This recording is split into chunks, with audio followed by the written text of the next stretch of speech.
roti yang satu dan piala yang satu, mempersatukan kita dalam cinta kasih-Nya. Kita kenangkan malam saat Yesus menyerahkan diri-Nya untuk Bapa di salib.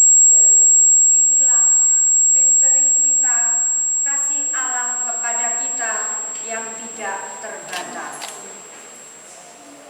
Liturgi Kamis Putih terdiri dari pertama, perarakan, kedua, liturgi sabda, ketiga, upacara pembasuhan kaki, keempat, perarakan sakramen Maha Kudus, kelima, kuburan.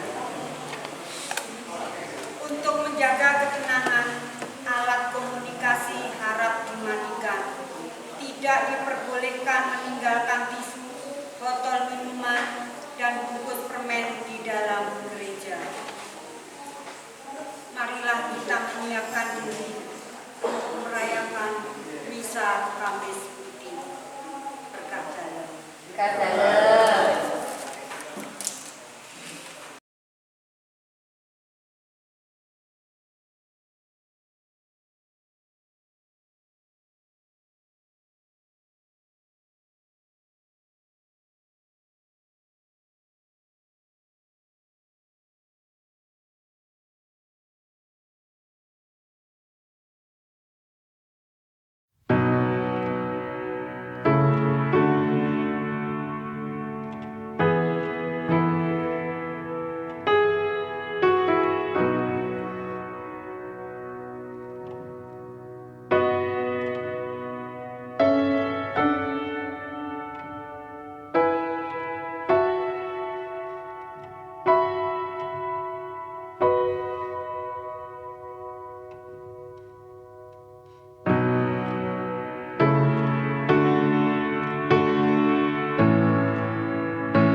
hari di mana kita memperingati perjamuan Tuhan. Tuhan mengadakan perjamuan dengan para murid-Nya. Dan setelah perjamuan itu, Yesus kemudian mengatakan kepada para murid sebuah perintah ini. Lakukanlah ini sebagai kenangan akan aku. Nah, inilah yang kemudian sering setiap hari kita dengarkan dalam setiap perayaan Ekaristi, dalam konsekrasi. Inilah tubuhku, inilah darahku. Lakukanlah ini sebagai kenangan akan aku. Yesus juga hari ini mengajarkan kepada kita sekalian semangat pelayanan, menjadi seorang pemimpin. Dia harus menjadi seorang pelayan. Yesus adalah sang guru dan dia melakukan sesuatu yang terbalik seperti yang ada dalam kebiasaan orang-orang Yahudi, di mana murid harus membasuh kaki sang guru, tapi justru Yesus yang adalah guru membasuh kaki para murid. Dia menunjukkan bahwa guru atau seorang pemimpin dia adalah seorang pelayan. Kita diajarkan hari ini, mari kita semua sebagai pemimpin dalam rumah tangga, dimanapun kita berada, Tuhan hari ini mengajarkan pemimpin adalah seorang pelayan. Sadar bahwa terkadang kita tidak mampu menjadi pelayan dalam kehidupan ini, maka mari di hadapan Tuhan kita mohonkan ampun. Saya mengaku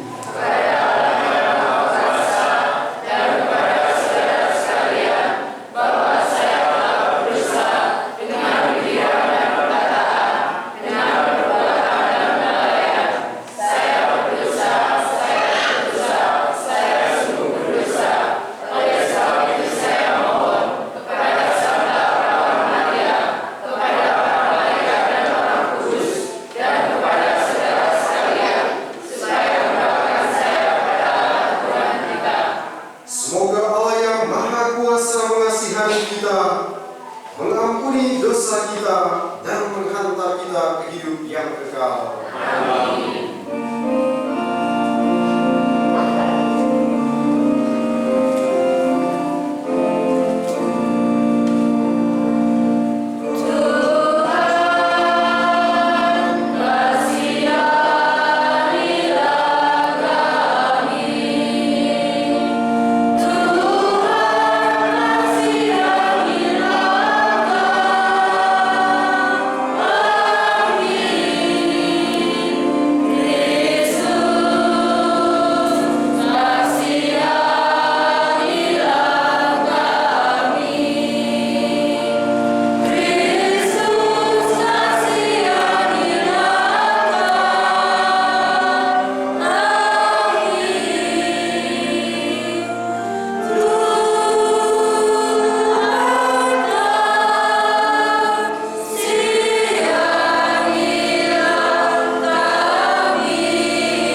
kudus ini, Putra Tunggal-Mu menyerahkan dirinya kepada kematian, mempercayakan kepada gereja kurban yang baru dan kekal, serta perjamuan cinta kasih-Nya.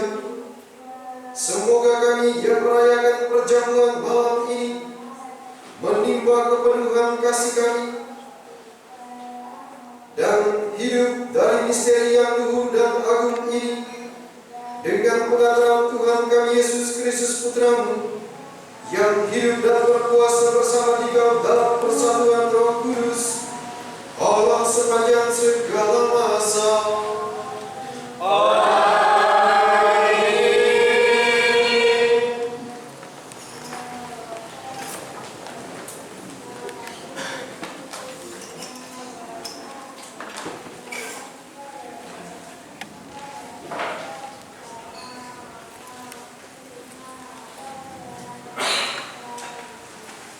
Bacaan dari kitab Keluaran. Pada waktu itu, berfirmanlah Tuhan kepada Musa dan Harun di tanah Mesir. Bulan ini akan menjadi permulaan segala bulan bagimu. Bulan yang pertama bagimu tiap-tiap tahun, katakanlah kepada segenap jemaat Israel. Pada tanggal 10 bulan ini, hendaklah diambil seekor anak domba oleh masing-masing menurut kaum keluarga. Seekor anak domba untuk tiap-tiap rumah tangga. Tetapi jika rumah tangga itu terlalu kecil jumlahnya untuk menghabiskan seekor anak domba, maka hendaklah ia bersama dengan tetangga yang terdekat mengambil seekor menurut jumlah jiwa.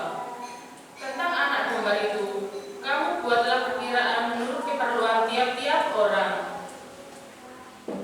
Anak dombamu itu harus jantan, tidak bercela dan berumur 1 tahun. Kamu boleh mengambil domba, boleh kambing. Anak domba itu harus kamu kurung sampai tanggal 14 bulan ini. Lalu seluruh jemaat Israel yang berkumpul harus menyembelihnya pada senja hari. Darahnya harus diambil sedikit dan dioleskan pada kedua tiang pintu dan pada ambang atas rumah, tempat orang-orang makan anak domba itu. Pada malam itu juga, mereka harus memakan dagingnya yang dipanggang. Daging panggang itu harus mereka makan dengan roti yang tidak beragi dan sayuran pahit. Beginilah kamu harus memakannya. Pinggangmu terikat, kaki berkasut, dan tongkat ada di tanganmu. Hendaknya kamu memakannya cepat-cepat. Itulah Paskah bagi Tuhan. Sebab pada malam ini aku akan menjelajahi negeri Mesir dan membunuh semua anak sulung, baik anak sulung manusia maupun anak sulung hewan, dan semua dewata Mesir akan dijatuhi hukuman. Akulah Tuhan. Adapun darah domba itu menjadi tanda bagimu pada rumah-rumah tempat kamu tinggal.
bersamamu.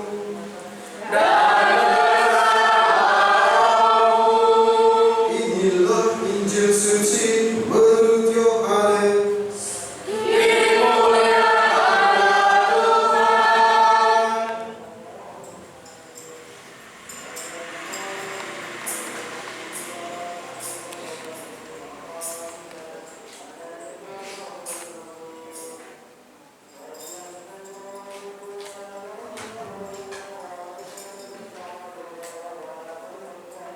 Sebelum hari raya Paskah dimulai, Yesus telah tahu bahwa saatnya sudah tiba untuk pergi dari dunia ini kepada Bapa. Sebagaimana Ia senantiasa mengasihi murid-muridnya, demikianlah sekarang Ia mengasihi mereka sampai saat terakhir. Ketika mereka sedang makan bersama, iblis telah membisikkan dalam hati Yudas Iskariot, anak Simon, rencana untuk mengkhianati Yesus. Yesus tahu bahwa Bapa telah menyerahkan segala sesuatu kepadanya dan bahwa Ia datang dari Allah dan akan kembali kepada Allah. Lalu bangunlah Yesus dan menanggalkan pakaiannya. Ia mengambil selai kain lenan dan mengikatkannya pada pinggangnya. Kemudian Ia menuangkan air ke dalam sebuah baskom dan mulai membasuh kaki murid-muridnya, lalu menyekanya dengan kain yang terikat pada pinggangnya itu. Lalu sampailah Ia kepada Simon Petrus. Kata Petrus kepadanya, "Tuhan, Engkau hendak membasuh kakiku?" Jawab Yesus kepadanya, "Apa yang Aku lakukan engkau tidak akan mengerti sekarang, tetapi engkau akan memahaminya kelak." Kata Petrus kepadanya, "Selama-lamanya engkau tidak akan membasuh kakiku." Jawab Yesus, "Jika Aku tidak membasuh engkau tidak mendapat bagian dalam Aku." Kata Simon Petrus kepadanya, "Tuhan, jangan hanya kakiku saja, tetapi juga tangan dan kepalaku." Kata Yesus kepadanya, "Siapa saja yang telah mandi, ia tidak usah membasuh diri lagi selain membasuh kakinya, karena ia sudah bersih seluruhnya. Kamu pun sudah bersih, hanya tidak semua." Yesus tahu siapa yang akan menyerahkan Dia, karena itu Ia berkata, "Tidak semua kamu bersih." Sesudah membasuh kaki mereka, Yesus mengenakan pakaiannya dan kembali ke tempatnya. Lalu Ia berkata kepada mereka, "Mengertikah kamu apa yang telah Aku lakukan kepadamu? Kamu menyebut Aku Guru dan Tuhan, dan katamu itu tepat. Sebab memang Akulah Guru dan Tuhan. Jadi, jika Aku, Tuhan dan Guru, membasuh kakimu, maka kamu pun wajib saling membasuh kaki. Sebab Aku telah memberikan suatu teladan kepadamu, supaya kamu juga melakukan seperti yang telah Aku lakukan kepadamu." Demikianlah sabda Tuhan.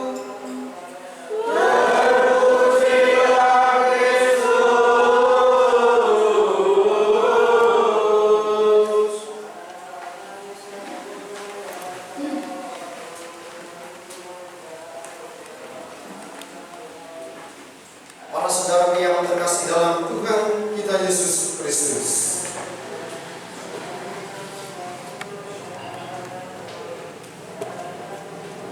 hari ini kita merayakan Hari Kamis Putih, Kamis yang suci. Dalam peristiwa Kamis Putih itu ada dua hal besar yang pantas kita renungkan bersama-sama. Yang pertama adalah Tuhan menetapkan Ekaristi.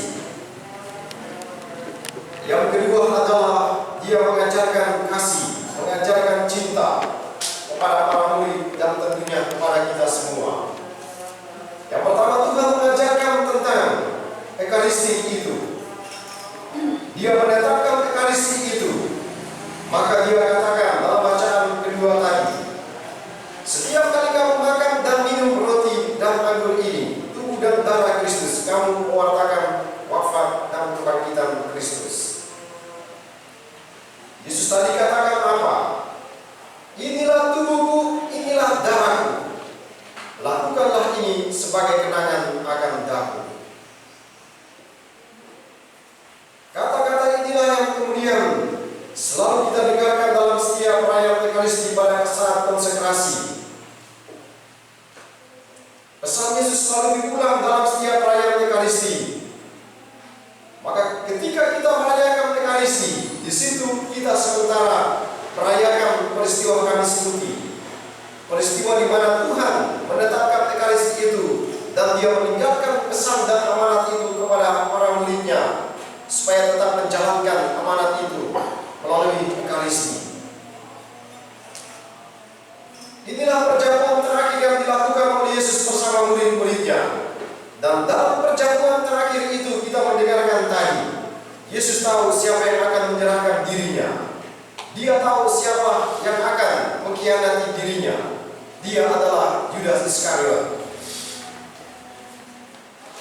Tapi Yesus mencoba untuk menerima semuanya itu dengan tenang, membiarkan semuanya itu terjadi.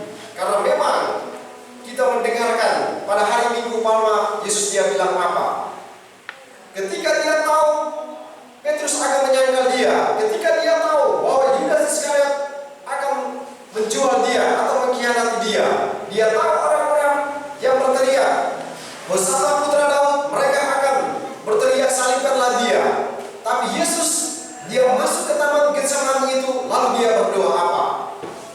Coba ingat kata-kata Yesus ketika dia masuk di taman Getsemani, dia berdoa, "Bapa, tidak ada yang mustahil bagimu, tapi biarlah cawang ini berlalu daripadaku." Cawang itu adalah penderitaan, cawang itu adalah salib. Yesus berdoa, "Biarlah cawang ini berlalu daripadaku, tapi bukan kehendakku, melainkan kehendakmu-lah yang terjadi." Maka Tuhan sesungguhnya membiarkan semuanya ini terjadi, karena memang itulah kehendak Bapa di surga. Kehendak Bapa di surga diungkapkan oleh Yesus. "Aku datang kepada Bapa, dan aku juga akan kembali kepada Bapa." Itulah kehendak Bapa. Dia harus datang alami penderitaan. Dia harus datang mengorbankan dirinya untuk keselamatan kita semua. Ekaristi adalah sarana, Ekaristi adalah sumber dan puncak kehidupan gereja. Karena melalui Ekaristilah umat Kristiani merayakan peristiwa Tuhan, merayakan peristiwa sengsara, wafat dan kebangkitannya. Di atas meja altar inilah kemudian kurban Ekaristi dipersembahkan. Tubuh dan darah Kristus dipecah-pecahkan di sana, lalu dibagi-bagikan di sana. Nah, peristiwa Kamis Putih kemudian mengajarkan solidaritas kepada para murid. Peristiwa Kamis Putih itu dia mengajarkan kesatuan antar para murid dan juga mengajarkan tentang kesatuan kepada kita semua. Maka dalam peristiwa Kamis Putih itu apa yang terjadi? Para murid mereka tidak membawa anggurnya masing-masing. Para murid tidak membawa pialanya masing-masing, tetapi mereka minum dari piala yang satu. Piala itu diminum oleh Yesus, kemudian diserahkan kepada yang berikutnya, dan semua mengalami hal yang sama. Itulah kesatuan. Roti yang satu itu dipecah-pecahkan, lalu kemudian dibagi-bagikan. Itulah simbol kesatuan. Maka Yesus sesungguhnya mengajarkan tentang kesatuan. Yesus sesungguhnya mengajarkan tentang persatuan para murid dan tentunya kepada kita semua, menjaga kesatuan, menjaga persatuan antar kita dan antar sesama. Itulah pesan penting yang disampaikan oleh Yesus. Tapi kesatuan itu kemudian menjadi terpecah karena kehadiran Yudas Iskariot di sana. Yudas Iskariot kemudian menghancurkan semuanya itu dengan mengkhianati Tuhan Yesus. Maka Yesus sesungguhnya dalam peristiwa Kamis Putih ini mengajarkan kepada kita semua. Tadi Yesus dia bilang apa? Kamu semua masih sudah mandi toh. Apalagi saya sudah mandi di rumah, habis itu mandi hujan lagi. Tapi Yesus dia bilang, kamu semua sudah mandi, tapi tidak semua kamu bersih. Maksudnya adalah semua yang ada di situ memang bersih, tapi tidak semua. Dia maksudkan tadi ada satu orang yang tidak terlalu bersih di situ. Maka Yesus dia bilang begini, di dalam rumah Tuhan ini kita semua sudah mandi, tapi belum semua bersih. Ada pengkhianat dalam rumah kita, ada pengkhianat dalam kebersamaan kita, ada pengkhianat dalam kesatuan kita. Selalu ada.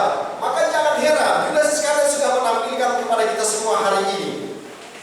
Pengkhianat itu dia selalu ada di mana-mana. Pengkhianat itu dia ada di dalam rumah kita, pengkhianat itu ada dalam kesatuan kita, pengkhianat itu ada dalam tempat kerja kita, pengkhianat Yudas itu dia ada dalam stasi kita. Yudas itu ada di mana-mana. Maka jangan kaget ketika kita dikhianati. Ketika kita dikhianati, sudah kau ingat saja, ya memang itulah Yudas. Kalau ada yang mengkhianati kita dalam rumah stasi ini, ya sudah kita panggil saja. Ya memang harus ada Yudas di stasi ini. Kalau ada orang mengkhianati kita di dalam tempat kerja kita, ya sudah kau bilang saja. Ya memang sejak awal Tuhan Yesus saja dalam persekutuan ada Yudas di sana. Apalagi tempat kerja kita, pasti ada Yudas di situ. Pasti ada pengkhianat di situ. Tapi Tuhan mengajarkan, biarlah semuanya itu terjadi. Kalau Tuhan menghendaki, maka pasti terjadi. Tapi kalau Tuhan tidak menghendaki, maka itu pasti tidak akan terjadi. Inilah pesan yang disampaikan kepada kita yang pertama. Yang kedua, Tuhan mengajarkan kepada kita melalui peristiwa pembasuhan kaki para rasul. Seperti dikatakan tadi, dalam peristiwa pembasuhan kaki para rasul, Yesus mengajarkan kepada kita, dia adalah seorang pemimpin, dia adalah seorang guru. Tapi seorang guru dan pemimpin itu, dia harus menjadi seorang pelayan. Tadi kita mendengarkan bagaimana Yesus melepaskan jubahnya. Lalu kemudian dia datang ke sana, lalu dia siram air, dia bersihkan kaki para murid, lalu kemudian dia menyekanya dengan kain. Itu adalah perbuatan yang harus dilakukan oleh seorang murid kepada seorang guru. Tapi yang dilakukan oleh Yesus adalah sesuatu yang terbalik. Malah guru yang membasuh kaki para murid. Nah, itu adalah sesuatu yang terbalik. Tapi Yesus sesungguhnya dia mengajarkan, menjadi seorang pemimpin, dia harus menjadi seorang pelayan. Maka pemimpin itu dia tidak hanya duduk di istana sana, dia tidak hanya duduk di meja yang ruangan yang ber-AC itu, dia tidak hanya duduk di kursi kebanggaannya itu. Tapi Yesus mengajarkan pemimpin dia harus turun, lalu kemudian melayani seperti yang dilakukan oleh Yesus. Bahkan yang paling rendah itu yang dilayani. Kaki adalah yang paling rendah dari tubuh kita, dan itu yang dibersihkan. Kaki itu menginjak kotoran, kaki itu menginjak sesuatu yang tidak bagus di situ, dan itu dipegang dan dibersihkan oleh Tuhan. Yang paling rendah itu yang diperhatikan oleh Tuhan. Yang paling hina itu yang diperhatikan oleh Tuhan. Coba kita lihat, kaki itu, jari-jari kita itu kurang diperhatikan. Kecuali mama-mama itu coba buka sepatu masih ada buku teks di situ, ada warna-warni di kaki-kaki. Tapi mama-mama baca tengah pasti semua tidak ada. Paling yang dia perhatikan adalah tangan, buku-buku di tangannya, lalu bagian perut ke atas, oh dia buat bagus-bagus. Tapi coba kaki sampai air, tidak jarang baru diperhatikan. Nah, yang tidak diperhatikan manusia itu yang diperhatikan oleh Tuhan. Dia mengajarkan tentang pelayanan itu, dia mengajarkan tentang menjadi pemimpin adalah seorang pelayan.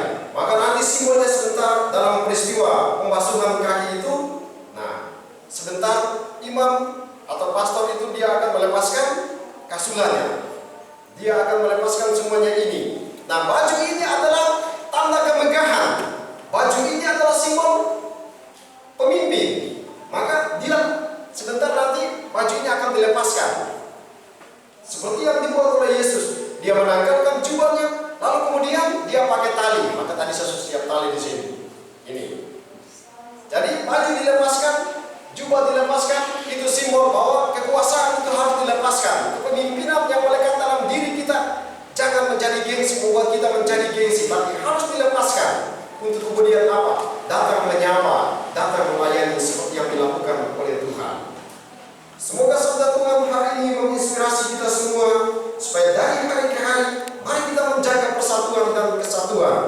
Persatuan dan kesatuan yang diperjuangkan Yesus dalam kebersamaan komunitas mereka, komunitas para murid, keutuhan mereka dijaga oleh Yesus. Demikian juga Dia mengajarkan kepada kita menjaga keutuhan, menjaga persatuan kita, persatuan dan kesatuan dalam rumah tangga kita, persatuan dan kesatuan dalam stasi kita, persatuan dan kesatuan di negara kita yang tercinta, persatuan dan kesatuan dimanapun kita berada. Itu pesan penting dari Tuhan untuk menjaga persatuan itu. Jangan menjadi Yudas seperti dalam bacaan Injil pada hari ini. Janganlah menjadi Yudas yang memecah belah, yang menghancurkan kesatuan itu. Tapi jadilah seperti 11 murid yang selalu mengusahakan persatuan dan kesatuan itu dalam kehidupan keseharian. Dan semoga oleh sabda Tuhan pada hari ini, melalui peristiwa kami seperti ini, kita juga diajarkan supaya mari kita semua menjadi pelayan-pelayan dalam kehidupan ini. Jangan gengsi untuk melayani, karena ketika Anda melayani, di situ Anda sementara menyenangkan hati orang yang Anda layani, tapi yang paling penting adalah Anda sementara menyenangkan hati Tuhan. Dan semoga peristiwa kami seperti ini juga mengajarkan kita, mengingatkan kita kembali untuk mencintai Ekaristi. Karena itulah pesan dari Tuhan. Berkat Tuhan menolong dan memberkati kita semua. Amin.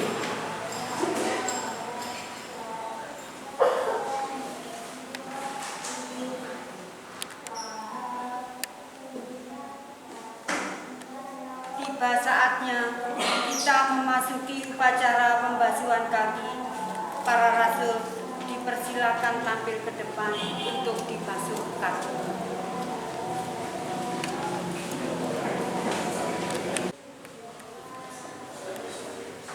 Kita masuk dalam upacara pembasuhan kaki.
Kita bersatu dalam doa umat. Saudara-saudari terkasih, dengan membasuh kaki para muridnya, Yesus telah memberikan perintah baru agar kita saling melayani dan saling mencintai. Marilah kita berdoa kepada Bapa agar dapat melaksanakan perintah baru itu dengan sepenuh hati. Bagi Sri Paus, para uskup, dan para imam, semoga Allah Bapa mencurahkan roh cinta kasih-Nya kepada Sri Paus, para uskup, dan para imam, agar mereka dapat menunaikan tugas pelayanan mereka dengan cinta kasih. Marilah kita mohon. Bagi mereka yang diserahi tanggung jawab, semoga Allah Bapa membimbing mereka yang diserahi tanggung jawab agar mereka mendasari kewajiban kewibawaannya dengan persaudaraan dan pengabdian yang tulus ikhlas. Marilah kita mohon. Bagi mereka yang menderita, semoga para penderita mendapat perawatan dan pengobatan yang memadai berkat cinta kasih sesamanya. Marilah kita mohon. Bagi kita yang berkumpul di sini, semoga Allah Bapa mendampingi kita agar pesan-pesan Kristus yang baru saja kita dengar benar-benar memesan bagi kita, sehingga menjadi buah bibir kita pada masa kini. Marilah kita mohon. Bagi kepentingan diri kita masing-masing,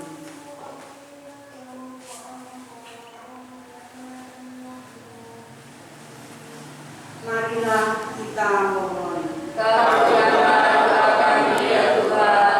Allah Bapa yang Maha Pengasih, kami memberanikan diri memanjatkan permohonan ini, karena dalam Putra-Mu telah Kau tunjukkan betapa besar cinta kasih-Mu kepada kami.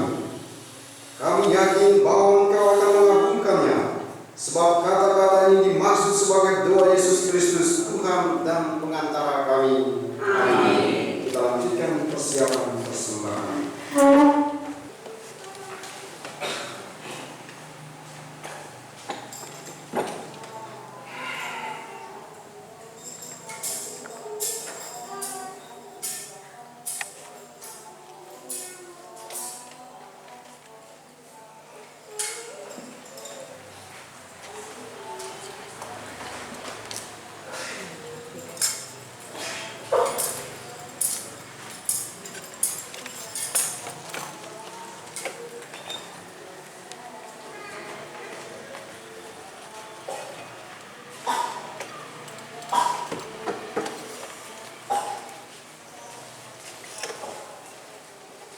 Berdoa saudara-saudari, supaya persembahan dan persembahan berkenan pada Allah Bapa yang Maha Kuasa. Semoga persembahan diterima beliau dan keselamatan kita serta seluruh umat Allah yang kudus.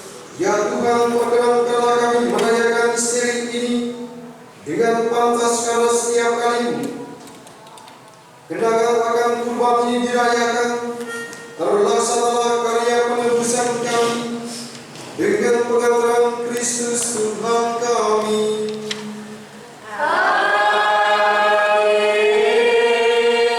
Tuhan bersamamu.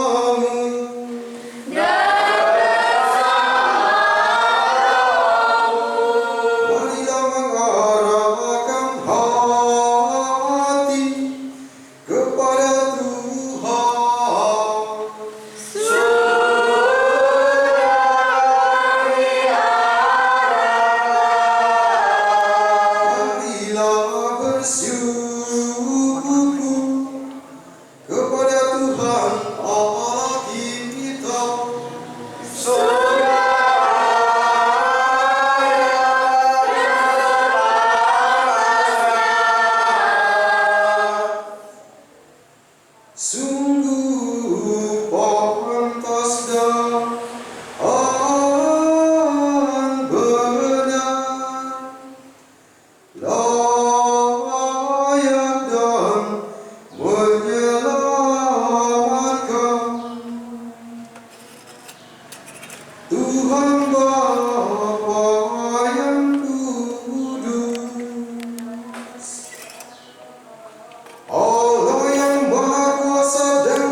Ketika menyantap tubuh yang dikurbankan bagi kami, kami dikuatkan. Ketika meminum darah yang ditumpahkan bagi kami disucikan. Sebab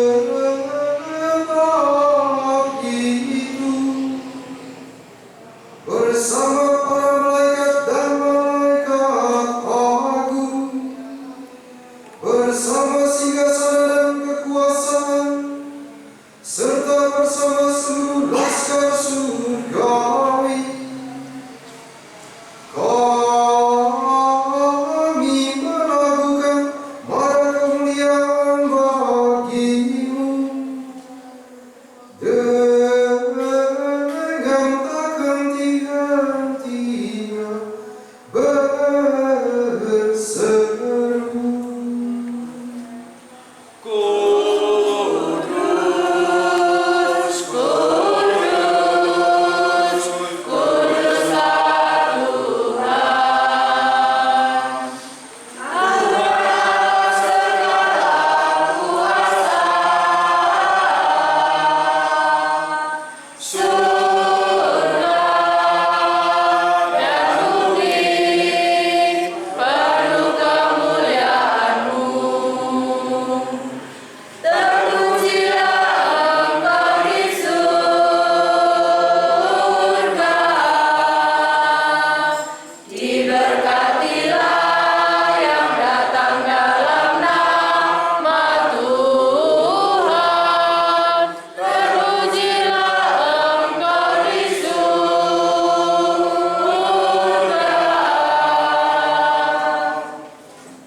Sungguh kuduslah Engkau Tuhan, sumber segala kekudusan. Maka kami mohon, kuduskanlah persembahan ini dengan pencurahan-Mu, agar bagi kami menjadi tubuh dan darah Tuhan kami, Yesus Kristus.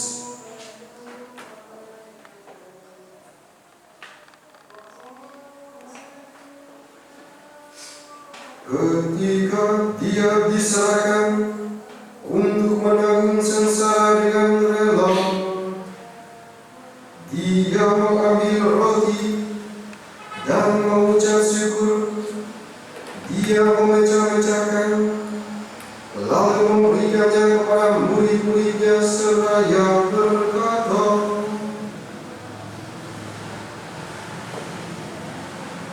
"Terimalah dan makanlah kamu semua. Inilah tubuhku yang diserahkan bagimu."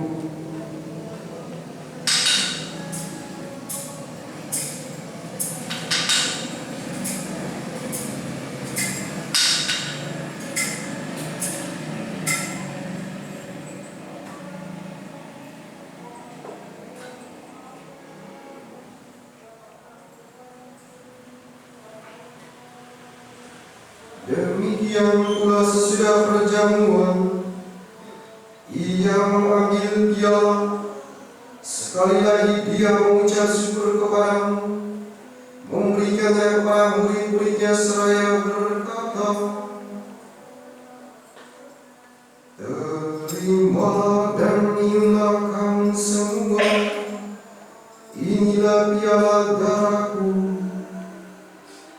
darah perjanjian baru dan kekal, yang ditumpahkan bagimu dan bagi semua orang demi pengampunan dosa.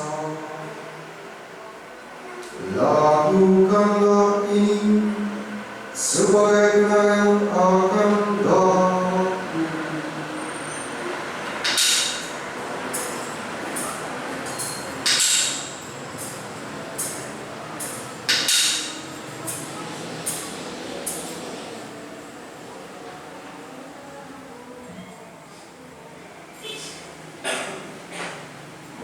Marilah mengatakan sendiri iman kita.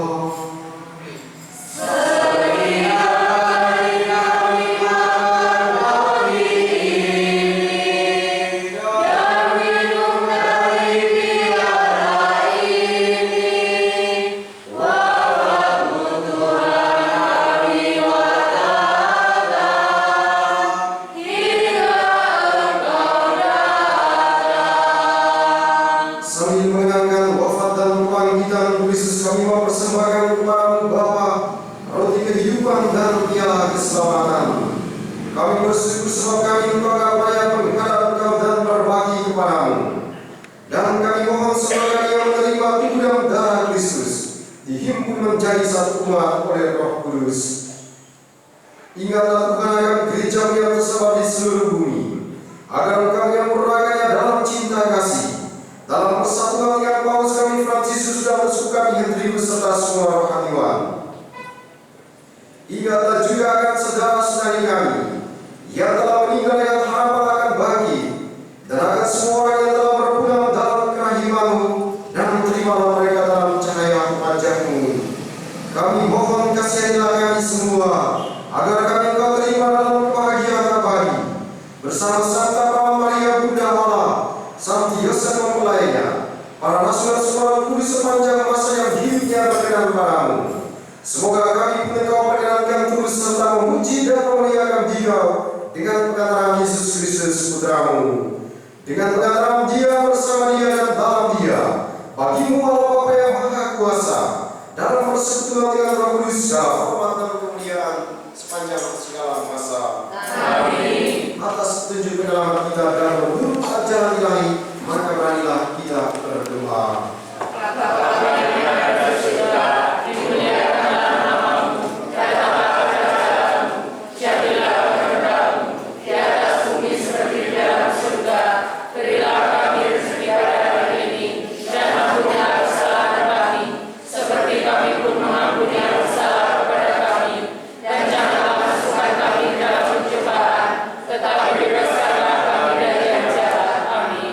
Tuhan, kami mohon bebaskanlah kami dari segala yang jahat. Sudilah memberi damai sepanjang hidup kami, supaya kami yang telah dikuatkan oleh kelimpahan belas kasih-Mu selalu bebas dari dosa dan dijauhkan dari segala gangguan, sambil menantikan harapan yang membahagiakan dan kedatangan penyelamat kami, Yesus Kristus.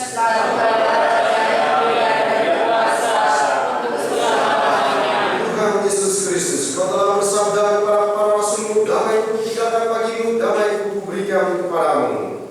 Janganlah memperhitungkan dosa kami, tetapi perhatikanlah iman gereja dan berilah kami damai dan kesatuan sesuai dengan kehendak-Mu, Engkau yang hidup dan meraja sepanjang segala masa. Amin. Semoga damai Tuhan selalu bersama-Mu.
Berbahagialah saudara-saudara yang diundang ke perjamuan anak domba.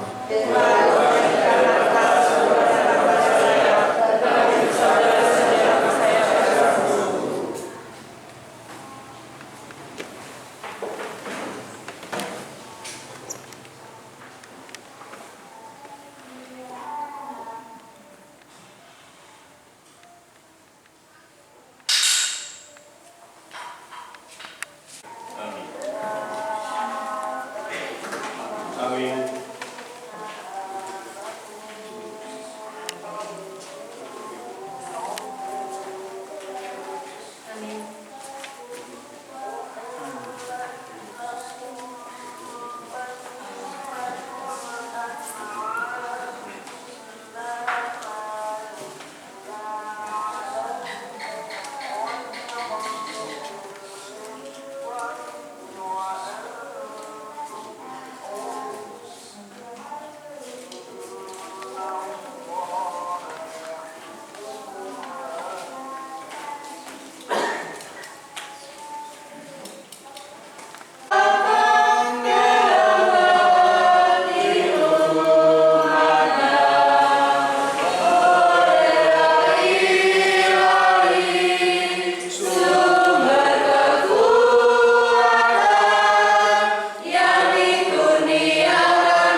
Inilah tubuh yang dikorbankan bagimu. Inilah piala perjanjian baru dalam darahku, sabda Tuhan.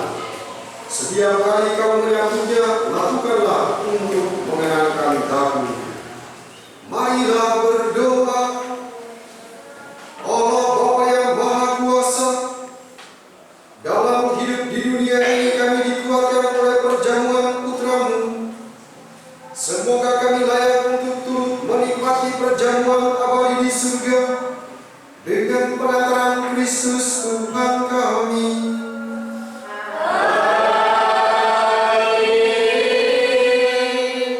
Kita masuk dalam upacara pemindahan sakramen Maha Kudus dan penghormatan kepada sakramen Maha Kudus.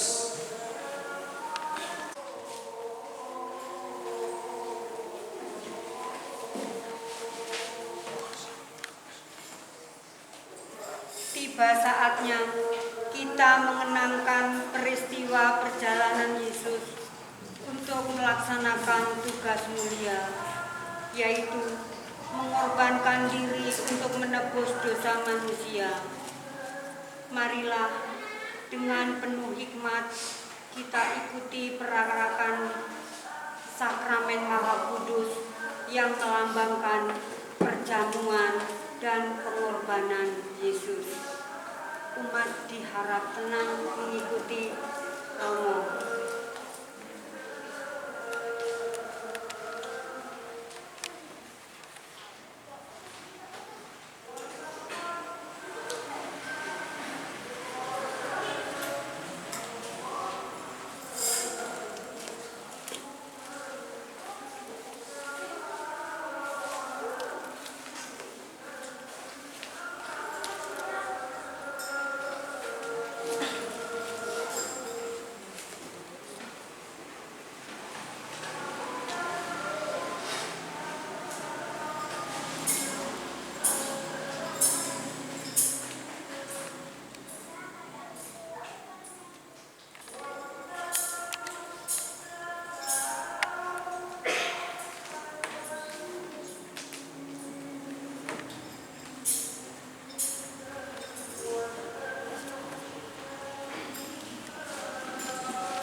dalam persatuan Roh Kudus, hidup dan berkuasa, alam kini dan sepanjang segala masa. Amin. Kita dengarkan bacaan singkat ini. Bacaan diambil dari kitab Yohanes. Pada suatu hari, Yesus berkata, seperti Bapa telah